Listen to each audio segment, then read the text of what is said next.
আমি শুভ্রাকে ওর ফেলে আসা সংসার আবার ফিরিয়ে দিতে চাই।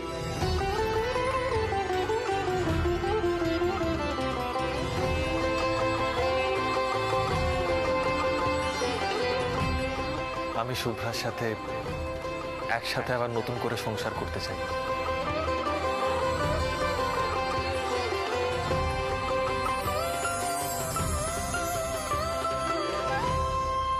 তাই আপনারা যদি অনুমতি দেন তাহলে কালই আমি শুভ্রাকে নিয়ে যেতে চাইছি।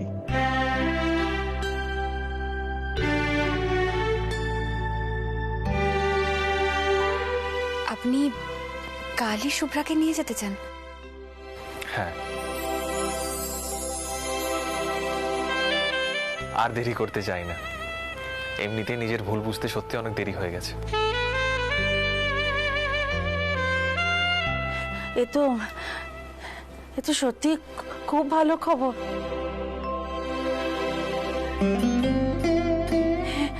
হ্যাঁ গো, বলো। হ্যাঁ, এ তো দারুণ খবর। আমি খুব খুশি, খুব খুশি, খুব খুশি। আমি এক কাজ করি, হ্যাঁ আমি বরং বাড়ির সবাইকে গিয়ে খবরটা জানাই, সবাই খুব আনন্দ পাবে। মা বলছিলাম, আমার মনে হয় এই কথাটা আগে শুভ্রাকে জানানো দরকার।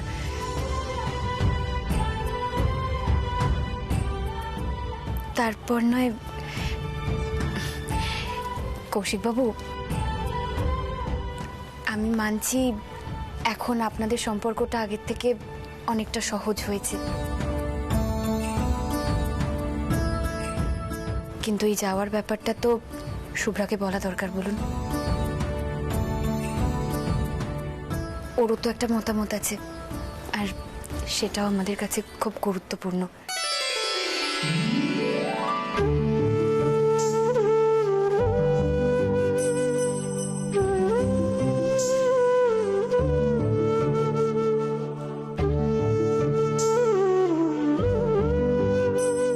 বাড়ির সবাই আমার ভালো চায় পারমিতা, কিন্তু তুমি যেভাবে ভাবো সেটা একেবারে আলাদা। তুমি আমার মতামতকে বারবার গুরুত্ব দিয়েছ। তোমার কাছে আমি চিরকাল কৃতজ্ঞ থাকব। এমন একজন বন্ধু পেয়ে আমি সত্যি ধন্য।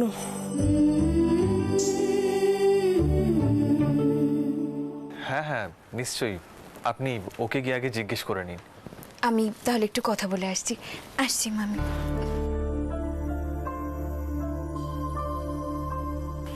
সব ঠিক হয়ে যাবে বাবা, সব ঠিক হয়ে যাবে।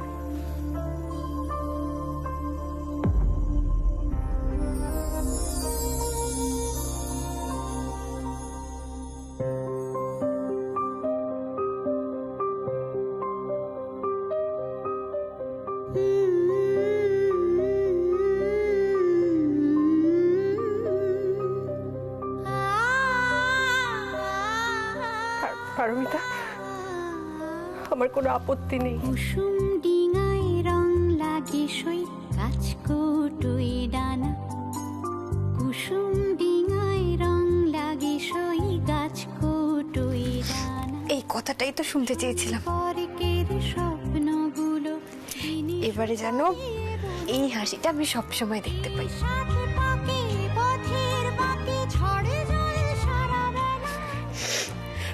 পাবো তো? কিছু ভালো আছে আজ তোমায় দেওয়ার পালা, হাতে হাত রেখে বুঝে নিও। আমি ভীষণ খুশি তোমার জন্য। খেলা করি, খেলা করি, খেলা এরই নাম করি, খেলা করি, খেলা।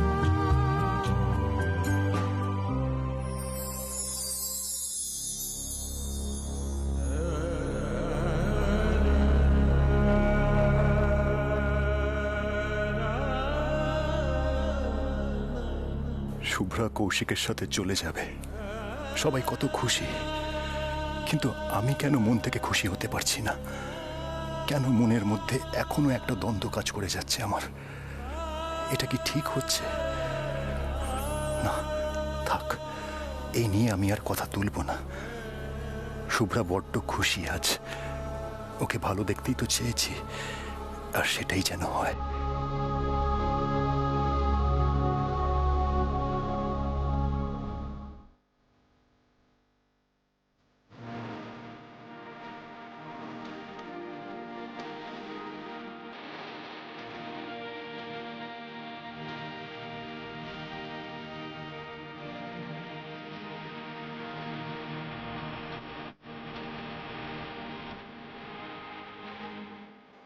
আমি আছি তো, কিচ্ছু হবে না।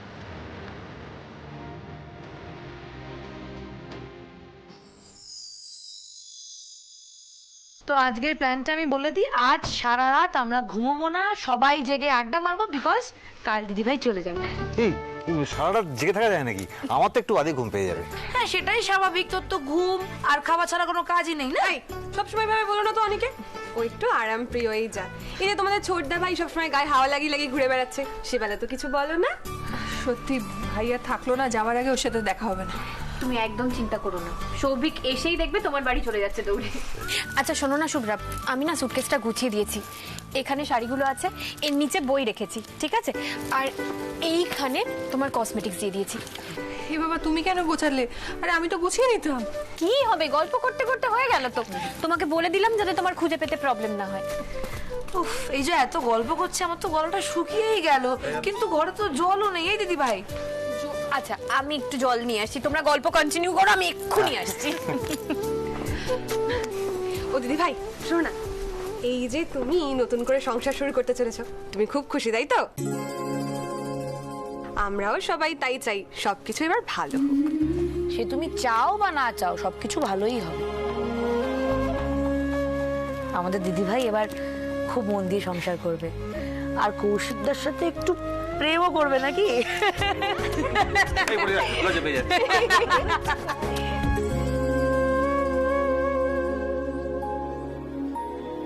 দিন এগিয়ে আসছে, চলে আসিস। কথার আওয়াজ আসছে মনে হচ্ছে বাইরে থেকেই তো আসছে।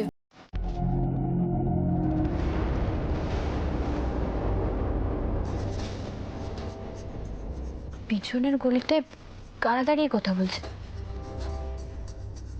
এদিক থেকে তো ভালো করে দেখাও যাচ্ছে না, দেখি ওই জানলা দিয়ে দেখি।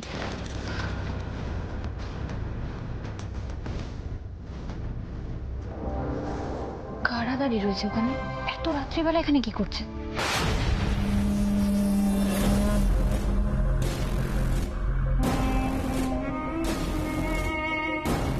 শান্তনু না? শান্তনু এত রাত্রিবেলায়?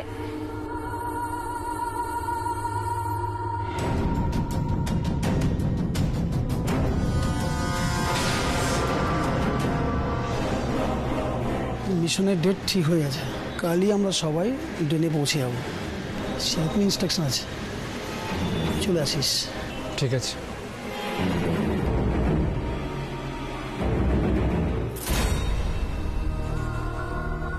এত রাত্রিবেলায় শান্তনু কাদের সাথে কথা বলছিল বাইরে?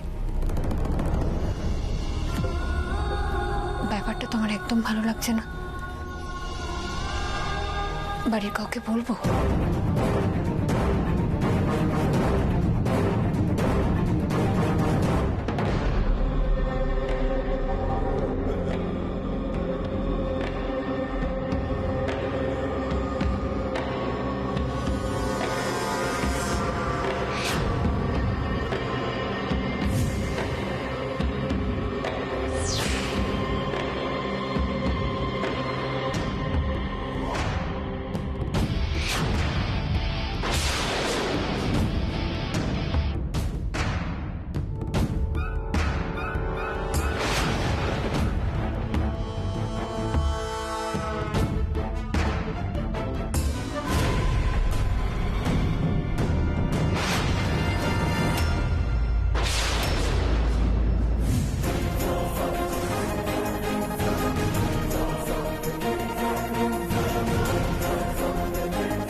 হরি আন্টি, তুমি এত রাতে এখনো ঘুমাওনি? তুমিও তো দেখছি ঘুমাওনি। তা এত রাতে বাইরে কি করছিলে তুমি শান্তনু? এই মহিলা সারাক্ষণ জাসুসি করে চলেছে আমার পিছনে। ভাবলাম মাঝ রাতে বাড়ির পিছন থেকে জিনিসটা কালেক্ট করে নিয়েই চলে আসে। এখন কি বলবো? শান্তনু, আমি কিছু জিজ্ঞাসা করেছি তোমাকে, বলো। না মানে ওই বাড়ির বাইরে। সেটা তো দেখলাম, একটা ছেলে তোমার হাতে কিছু একটা দিল। তা কি দিল তোমাকে এত রাত্রিবেলায়? দেখি, দেখাও। তেমন কিছুই না, তেমন কিছুই না, এমনি। হ্যাঁ, সেটা বুঝতে পারছি এমনি, কিন্তু তুমি যদি না দেখাও তাহলে কিন্তু আমি বাড়ির লোকেদেরকে এবার ডাকতে বাধ্য হব শান্তনু। এই না না, আপনি কিন্তু আমাকে এমনি এমনি সন্দেহ করছেন। মানে আপনি যা ভাবছেন তা কিন্তু একেবারেই নয়। ওই অফিসে আমি আমার একটা জিনিস ফেলে এসেছিলাম, তো সেইটা দিতেই আমাকে আমার এক কলিগ এসেছিল আর কি বাড়িতে। এত রাত্রিবেলায়? হ্যাঁ, শিফটটা তো এত রাত্রেই ওর শেষ হয়।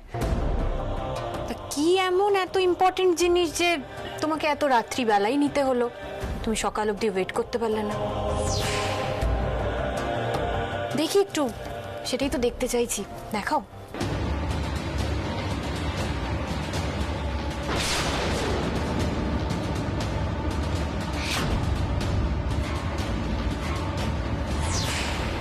উফ, কি বিপদে পড়লাম। কি করে যে ইরিটেটিং মহিলার থেকে ছাড় পাই, কিন্তু কিছু তো একটা করতে হবে। কি করি? শান্তনু, দেখি।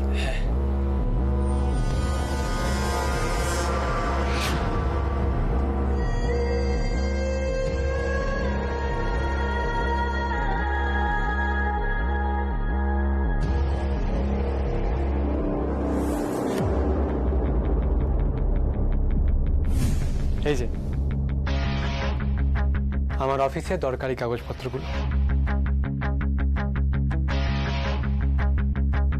মনে হচ্ছে এই যাত্রায় উতরে দিয়েছি। আপনাকে খুলে বলতাম দেখতে, কিন্তু আপনি হয়তো বুঝবেন না। আচ্ছা, একটা কথা বলবো? আপনি আমাকে একদম পছন্দ করেন না, তাই না? না, তা নয়। আমি বুঝতে পারছি। আসলে হঠাৎ করে চলে আসা একটা অচেনা ব্যক্তি, উড়ে এসে জুড়ে বসেছি, তার মধ্যে উটকো একটা। ঠিক আছে, তুমি এইভাবে ভাবছো কেন? আমি কথাটা। কোনো চিন্তা নেই, আর আপনাকে চিন্তা করতে হবে না। আমি খুব শিগগিরই, মানে কালকেই বাড়ি থেকে চলে যাব। চলে যাচ্ছ মানে?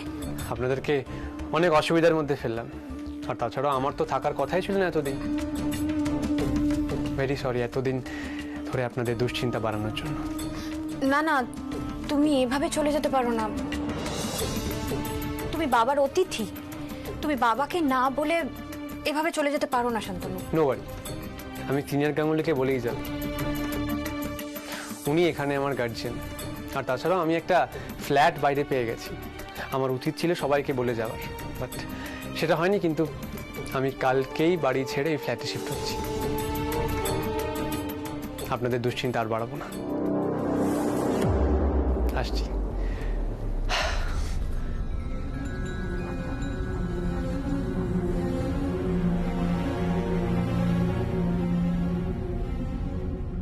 ছেলেটা গাড়ি বাড়ি ছেড়ে চলে যাবে? এদিকে শুভ্রাও তো কাল চলে যাবে, বাড়ির সবাই সেই নিয়ে ব্যস্ত থাকবে। তার মধ্যে এই ছেলেটাও চলে যাবে বলছে। কিন্তু হঠাৎ করে বাড়ি থেকে চলে যাওয়ার সিদ্ধান্ত নিল কেন? এতদিন বাড়িতে ছিল, তাও চোখের সামনে ছিল। এবার বাড়ির বাইরে গিয়ে ও কি করবে কে জানে। ও কলকাতা এসে কি করছে, কার সাথে মিশছে, সেই নিয়ে তো আমার সন্দেহ দিনকে দিন বেড়েই চলেছে। সমানে মনে হচ্ছে ছেলেটা কোনো ভুল পথে চলে যাচ্ছে না তো। না না, মাধব কাকাবাবুকে একবার জানানো উচিত এই নিয়ে। উনি তো আমাদের ভরসাতেই শান্তনুকে এখানে পাঠিয়েছেন। আমি বাবাকে কালই বলবো কাকাবাবুকে ফোন করে একবার আমাকে দিতে। এই নিয়ে আমার জানানো উচিত।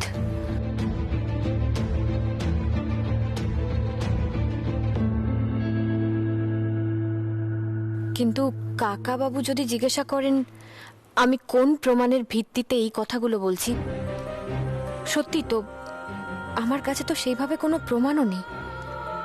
আর এভাবে বললে উনি হয়তো ভাববেন শান্তনু এখানে এসে আছে বলে আমরা সকলে বিরক্ত হচ্ছি, তাই আমরা এই ধরনের কথাগুলো বলছি। তাতে বাবার আর মাধব কাকাবাবুর সম্পর্ক খারাপ হতে পারে। এটা বাবার সম্মানের প্রশ্ন, আর বাবা আমার উপর মনক্ষুণ্ণ হতে পারেন এতে। থাক, এই নিয়ে কিছু জানানোটা ঠিক হবে না। ঠাকুরের কাছে এটাই প্রার্থনা করি ছেলেটা যেন ঠিক পথে থাকে।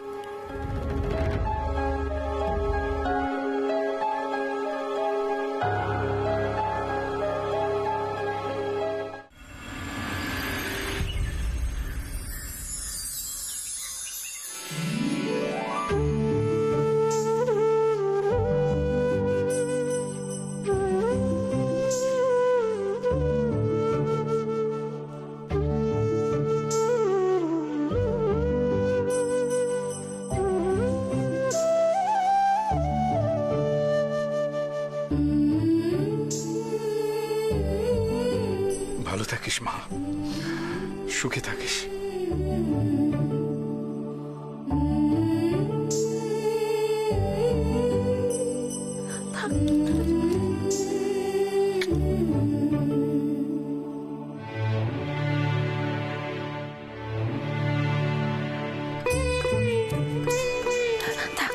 ঠিক আছে।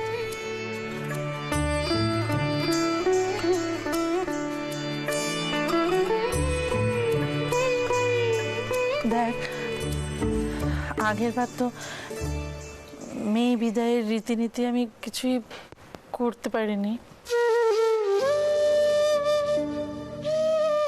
শুধু তোর জন্য আমি আড়ালে দাঁড়িয়ে চোখে জল ফেলেছি।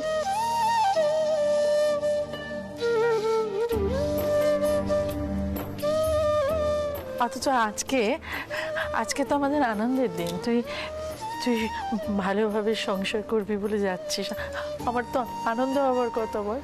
আজকেও আমি কি জল ফেলছি রে। মা মা তোমরা ভালো থেকো, সারাক্ষণ তো ছোটাছুটি করো, নিজের খেয়াল রেখো। বাবা ঠিক সময় ওষুধ খেয়ে নিও, সাবধানে থেকো।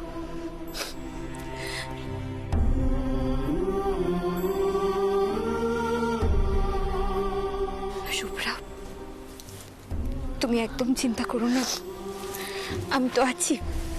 আমি মা বাবা সবার খেয়াল রাখবো।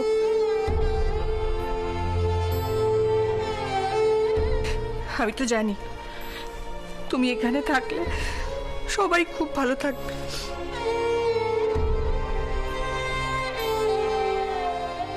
আর তোমার আমার জীবনে অবদান তার তো কোনো তুলনাই হয় না।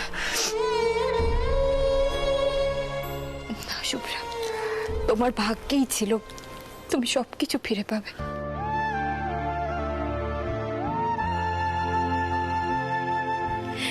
তাই দেখো তুমি সবকিছু কেমন ফিরে পেয়েছো।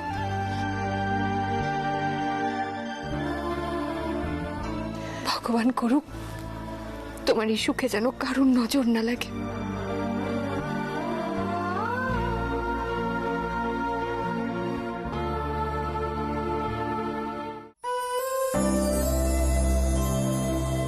থাক বাবা, থাক থাক। কৌশিক, আমাদের মেয়েটাকে ভালো রেখো।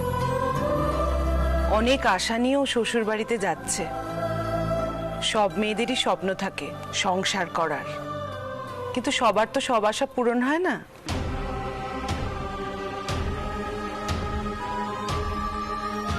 শুভ্রা, তুই কিন্তু দ্বিতীয়বার সুযোগটা পেলি। ঠাকুর চাইলে সবকিছুই পাওয়া যায়, তাই না ছোট?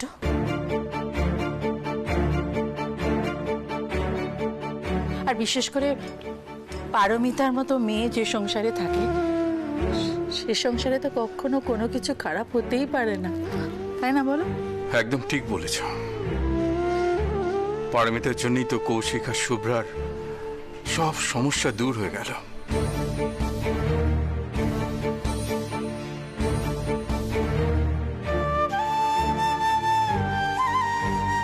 দাদা ভাই,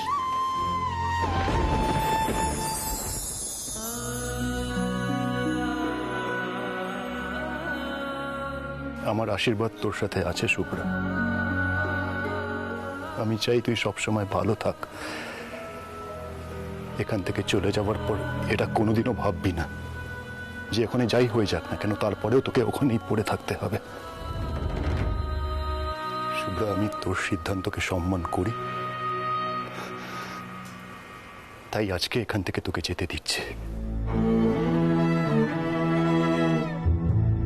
তার মানে এটা নয় তোকে কেউ উইক ভাবুক। আমি তোকে আজীবন প্রোটেক্ট করবো শুভ্রা, এটা সবসময় মনে রাখবে। কিন্তু অপূর্ব, শুভ্রা তোর মতোই স্ট্রং, সেটা আমি জানি আর সবসময় মনেও রাখবো। শুভ্রার এই বিষয়টা আমি সত্যি খুব সম্মান করি রে। তবে তুই চিন্তা করিস না, শুভ্রাকে আমি সসম্মানে রাখবো।